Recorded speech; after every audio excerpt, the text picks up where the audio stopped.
Hello and welcome back to Suspended Fanimation. My name is Dennis Bithoulkas, and this is Why the Last Man Season 1, Episode 4, Karen and Benji. Welcome, everybody. So before we get started, let me take care of some business first, and then we'll get down to it. If you like what you see here, like, share, and subscribe. If you're still on the fence about subscribing, take a look at the video that pops up at the very end here. Basically, YouTube takes the algorithms of all the stuff you've been watching, tries to match it as best as possible. One of the videos, my vast video library, and pops it up there just for you. And if you like what you see there, hit that subscribe button down below there. Also, if you want to know when I'm going to be on live again next, you get that bell down below. It's a 50-50 chance of YouTube actually notifying you. Best thing to do is go to suspendedfanimation.com. Take a look at the schedule. That's right, Morks. Check the schedule. I change it out every week. As a matter of fact, I just changed it out about not even an hour ago. So it updated everything. Yeah, I had to actually change that out. I was busy at work. Sorry. I normally do that ahead of time, but didn't get a chance to. Also, I have all the links to my social media there, and I have all the links to my pages as well. So this YouTube channel page, my Facebook page, and our Facebook group page for those of you who still have Facebook, where you guys can post stuff and chat amongst yourselves. All right. So let's get to it, shall we? Spoiler alert, I am going to spoil the episode. If you have not seen the episode, go and watch it. Come on back. This will be a video. You can comment down below in the comment section. All right. Am I giving you enough time now? Have you had enough time to go and watch? Yes. Okay. All right. There we go. Yeah, so this episode wasn't great. It slowed down. And I was thinking about this today because I watched it last night, of course. I watched the episode last night when it dropped at 9:00.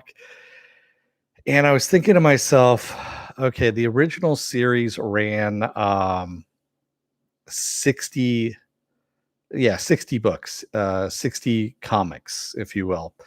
And it was decent, but even that had some lags in it and here and there. And I'm thinking about it. You have 10 episodes this season. Can this last 6 seasons? I really don't think it can last 3 seasons, quite honestly, at the pace that it's going right now and the changes. It's sped up some stuff. It's also added some stuff and removed some other stuff. But yeah, I don't know if it can actually last at this pace.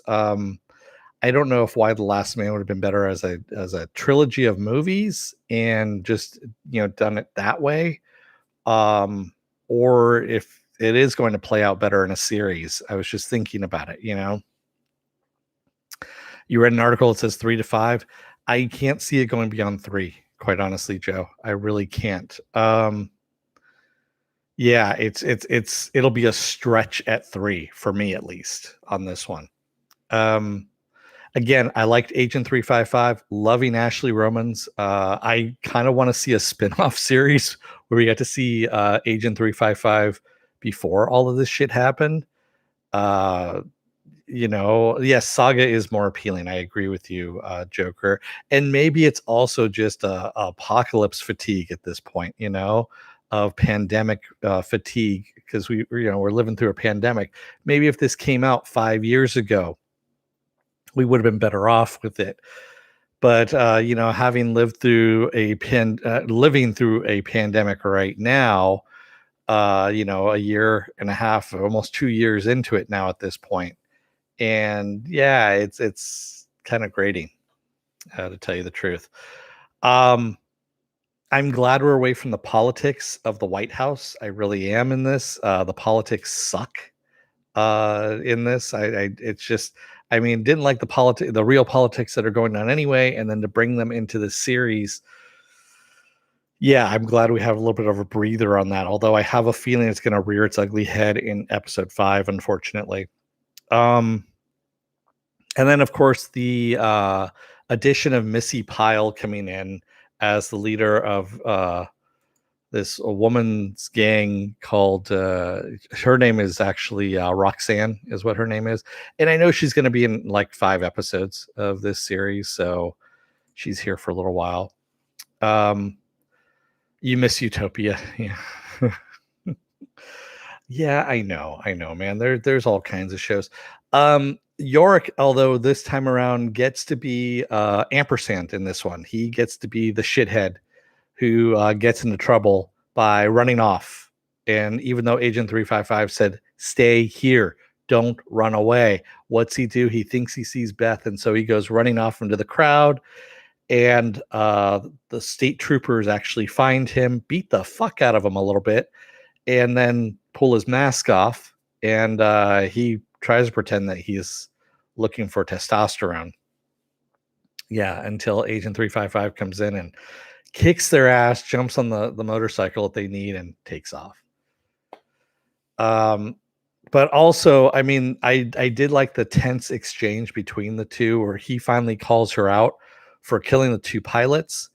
And she's like calling him out for being a fucking privileged little bitch, is what he is. And let's face it, Yorick is a privileged little bitch. He's had his rent paid for him all this time. He's been learning to become an escape artist. He doesn't contribute anything at all at this point. He really doesn't, other than being the last man left alive on the planet.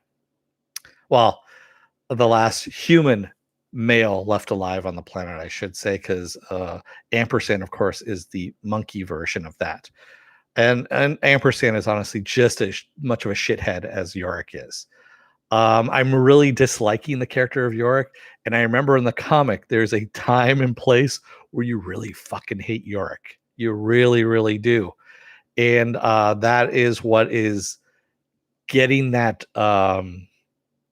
the animosity out of having your main character also being annoying as fuck, and I don't know how long it's going to last and how long it's going to work, to tell you the truth, how long that's going to keep your audience engaged in that.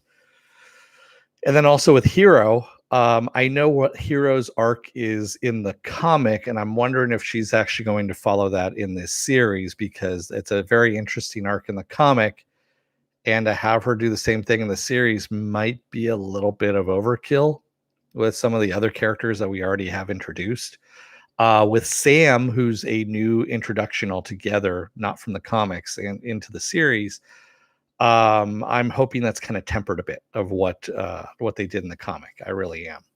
And then also Hero just being a shithead herself by disabling the car that they find that's full of gas that could take them to Washington, D.C. And of course, what does she do? She disables the car. Yeah. And then gets them in trouble because Roxanne's group finds them and almost kills them as a result of Hero being the shithead that she is. I don't know, man, but the Brown family just seems to be a bunch of shitheads, is really what it is. That's what I'm getting at this point, is that the Brown family just seems to be people that probably should have died during this whole apocalypse, and we probably would have been better off without them. Yeah.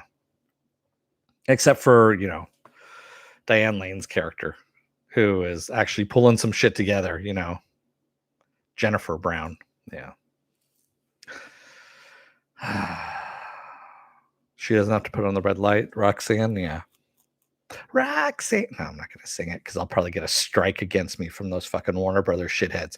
And by the way, Warner Brothers just finally released their claim against my Daft Punk video that is on Facebook that was recorded by a friend of mine. We were at this is in San Diego years ago at Comic-Con, back when before Tron 2 came out, and Daft Punk had done the soundtrack for it, and they played in this little tiny fucking bar that maybe could fit 150 people max.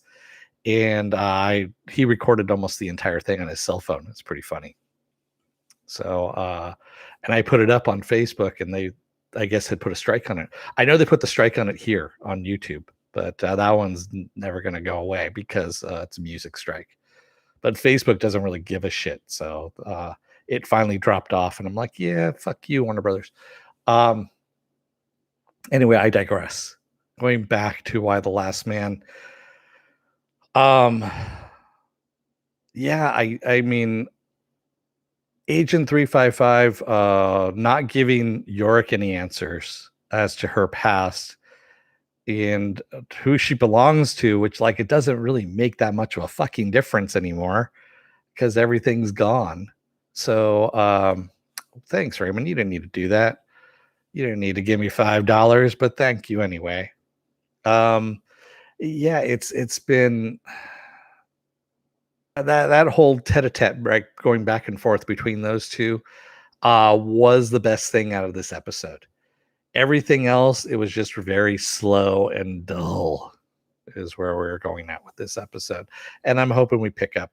And again, like I said, I don't know how they're going to last too long with this kind of, if this is where your slowdown is in episode 4. So yeah. Apple Crow says, is it maybe a curse that a show like this is pretty well bookended? Also, if they use the comic ending, that might tick off a lot of viewers. I don't think it'll piss off a lot of viewers, to tell you the truth, Apple Crow. It's a nice, tidy ending, granted, from the comic. But yeah, I mean, I could see how it can piss off some people. I know it pissed off some people from the comic world. But yeah, you're going to need to end it at some point, because there is an ending to it. There is, you can't try and find the one-armed man all this time and then leave without not finding the one-armed man. So yeah, you still haven't watched any of the episodes yet. I'll say this, man. Ashley Romans, who plays Agent 355, kills it. She's the best thing in this. She's awesome. Olivia Thirlby is also good too. She really is. Oh, and also I just want to say Nora Brady, who of course worked at the White House and recognizes Hero, even though Hero gives her the name Karen. And she goes, yeah, Karen, you don't want to tell these people who the fuck you are. And by the way, I used to work at the White House, kind of thing. And it's just like, yeah, Nora is starting to, not become a victim anymore and is going back into her White House mode, which might be kind of scary, I think. That was the other thing I did like, that last little turn of events with Nora and Roxanne there. Yes, the comic is still worth it. I mean, the comic is great. So the comic by Brian K. Vaughan and Pia Guerrera is a classic comic. There's a reason why it lasted so long at Vertigo and why it actually was able to run the distance that it did. It was fairly well written. Like I said, there's peaks and valleys within it, but it actually holds up overall. Does it translate into a series though? It might not, and not for a long run. Maybe, like I said, 2 or 3 seasons at most. Philip Ademic says, one quote that resonates from this show is, I don't care what she did or didn't to you 100 years ago before the world changed. It's what it would not have the same impact 2 years ago. Yeah, exactly. Yeah.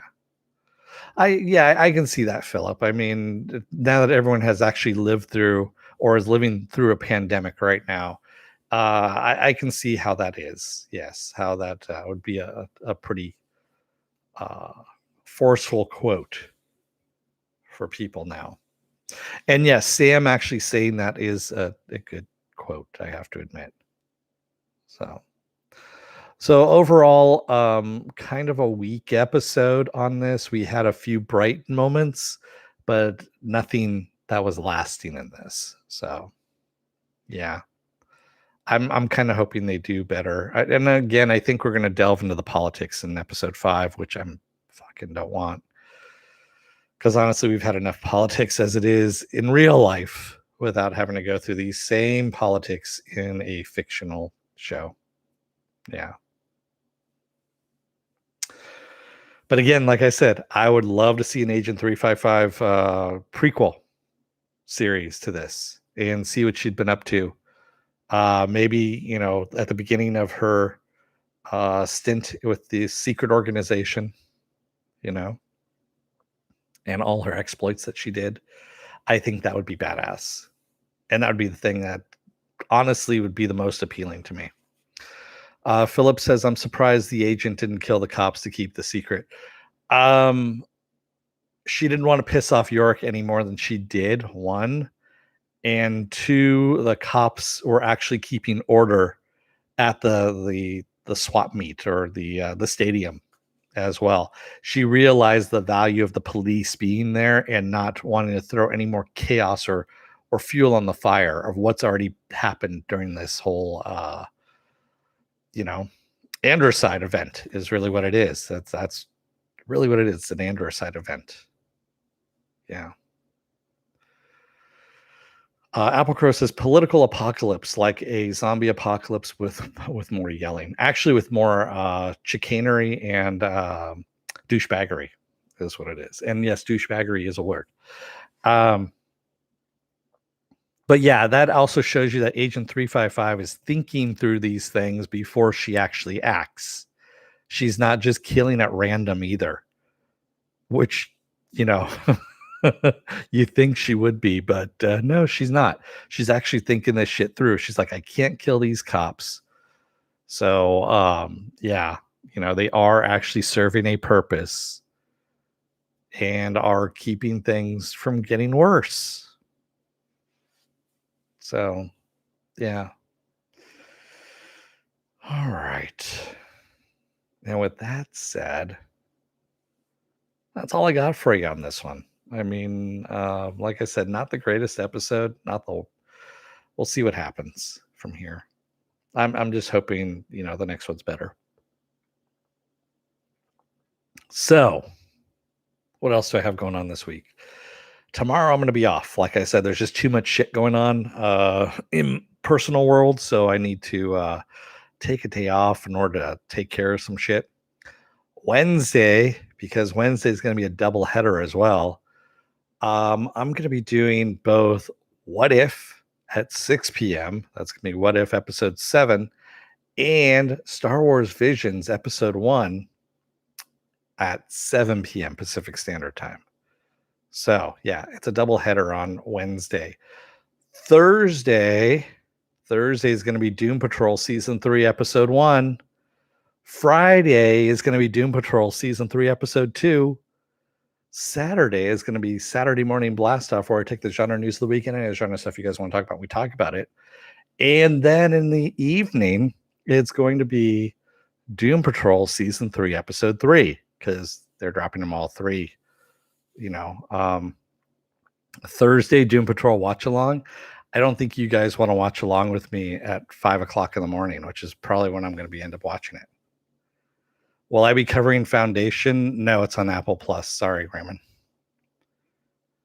Yeah. Honestly, there's just not enough on Apple Plus for me to justify going there. Yeah, it is a busy week. And then Sunday, of course, is going to be spoiler alert. That's right. It may or may not be spoiler alert. We'll find out what my tolerance level is and or what my energy level is. Monday, of course, we roll back around again to Why the Last Man. So there you go. It is a very busy week. So Applecrow says, I'll watch Foundation and spoiler alert. That's fine. Yeah, you can do that. If you do find a PS5, Dennis, you get 6 months of Apple TV. Oh, really? Okay. Yeah, I gave up trying to find a PS5, quite honestly, Applecrow. I was looking at it. I know that PlayStation did their big drop. What was it, on Friday? I want to say it was. Yeah, it was Friday. But it was an invite-only thing, and they didn't invite me, so fuck them. Raymond says, For All Mankind and Mythic Quests are good shows on Apple as well. I've heard mixed reviews on For All Mankind, and Mythic Quest I've heard nothing about whatsoever. I know what it is. I know it exists. I just have heard zero about it whatsoever. Yeah. And yes, I've heard of Ted Lasso as well. I saw the Emmys. I saw that it won awards and whatnot. Even though The Boys didn't win anything, so it's just the Emmys are out of touch, man. Emmys don't matter just as much as the Oscars don't matter. Raymond says, I got invited but was too broke to spend money on commodities. Okay. Yeah, I'm getting ready to upgrade my phone anyway. So I've got a Pixel 3A, 3A. That's what I've got. So it's time for me to actually upgrade my phone. Yeah. So that's what's going to end up happening. Yes, the Emmys are more douchebaggery. I agree with you. Marks, they really are. I did love Seth Rogen's hosting thing where he's talking about what the hell? We're supposed to be outside. They lied to us. We're in a hermetically sealed tent. He must have been really fucking high. I mean, go figure. Actually, I know he was really fucking high. I actually follow Derek Robertson, the guy who co-creator of The Boys and also draws The Boys and all that. And he's also a great comic artist in and of himself. And he's also a great person too. He was there taking pictures with the cast and producers, and Seth Rogen is one of the producers of The Boys. And so Seth Rogen is standing next to him and looks fucking high as can be. Yeah. Yes. Really fucking high. And also it was in between Seth and his writing partner, Evan Goldberg. Yeah. And Evan didn't look high, but yeah, Seth was fucking high. And that's the way you have to say it because that's how high he was. All right. With that said, I'm going to let you guys go for the rest of the night. Thank you to everyone who joined me today in the chat or tonight in the chat. And thank you if you made it this far in the video. If you're still on the fence about subscribing, take a look at the video that pops up at the very end here. YouTube takes the algorithms of all the stuff you've been watching and tries to match it as best as possible to one of the videos in my vast video library and pops up there just for you. And if you like what you see there, hit that subscribe button down below there. Also, if you want to know when I'll be on live again next, hit that bell down below. It's a 50-50 chance of YouTube actually notifying you. Best thing to do is go to suspendedfanimation.com. Take a look at the schedule up there. I change it out every week. Also, I have all the links to my social media and all my pages up there as well. Philip says I could upgrade my phone from 4G to 5G, but I worry I might wind up talking to people. Oh, that's a shame. Yeah, a lot of people don't like talking anymore on the phone. They like texting a lot, which honestly, I fucking hate texting. I really do. I really, really hate texting. And those of you who text with me, you know exactly what I'm talking about because I bitch about it while I'm texting too. I really fucking hate texting because it takes too long. I know there's voice to text as well, and it usually screws up.